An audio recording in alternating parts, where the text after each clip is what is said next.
இந்த நல்ல விஷயங்களை பொறுமையா நீங்க கேட்டா, நீங்க நல்ல வாழ்க்கையில வழிநடத்தி கொண்டு போலாம். இயற்கையான பரிகாரங்கள் கிடைப்பது ருசியான பரிகாரம். உங்க வீட்ல வீட்ல தீய சக்திகள் அதிகமா இருக்குது. நெகட்டிவ் எனர்ஜி அதிகமா இருக்குது. யாராரோ வந்து நல்ல நாயமே பேச மாட்டேங்கிறாங்க. கெட்ட நாயம் தான் பேசுறாங்க. என்னன்னே தெரியல. நம்ம மனசுக்குள்ள வெளியில போனா நான் நல்லா இருக்கேன். வீட்டுக்குள்ள வந்தா ஒரு எரிச்சலா இருக்குது. என்னுடைய உடம்பெல்லாம் தகதகன்னு எரியுது. படுத்தா தூக்கம் இல்ல. கணவன் மனைவிக்குள்ள நேருக்கு நேர் என்னால உட்கார்ந்து பேச முடியல.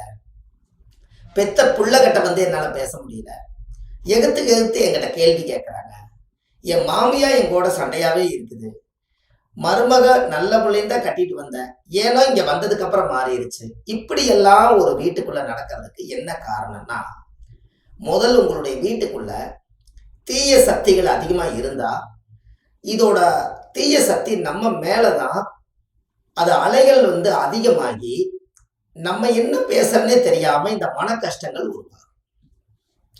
இதுக்கு ஒரு பரிகாரம் வச்சிருக்கேன், உங்களுக்கு தரேன். இதை நீங்க நோட்டுல அழகா எழுதி வச்சுக்கங்க. இதெல்லாம் உலகத்துக்கு தேவையான விஷயம். 3 தடவை நீங்க இந்த பரிகாரத்தை செய்யணும். சாதாரண விஷயமான பரிகாரம் இல்லை, ரொம்ப நுட்பமான விஷயம்.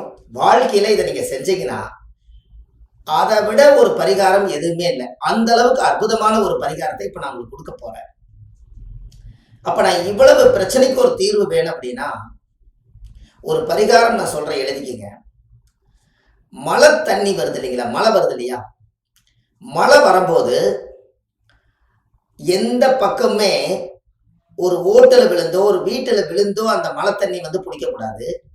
இயற்கையா வானத்துல இருந்து வரண பகவான் வானத்திலிருந்து எந்த ஒரு தடையில்லாம அந்த தண்ணீர் மழை தண்ணி வருது இல்லையா, அந்த மழை தண்ணிய வெளியில கொண்டு போய் ஒரு அண்டா குண்டா ஏதாவது ஒன்று வச்சு அந்த தண்ணியில சீரகத்தை போட்டு நீங்க நைட்டு ஊற வச்சு காலையில பூரா வீடு வாசலுக்கெல்லாம் கழுவி இந்த மழை தண்ணியை நல்லா தொளிச்சு விடுங்க.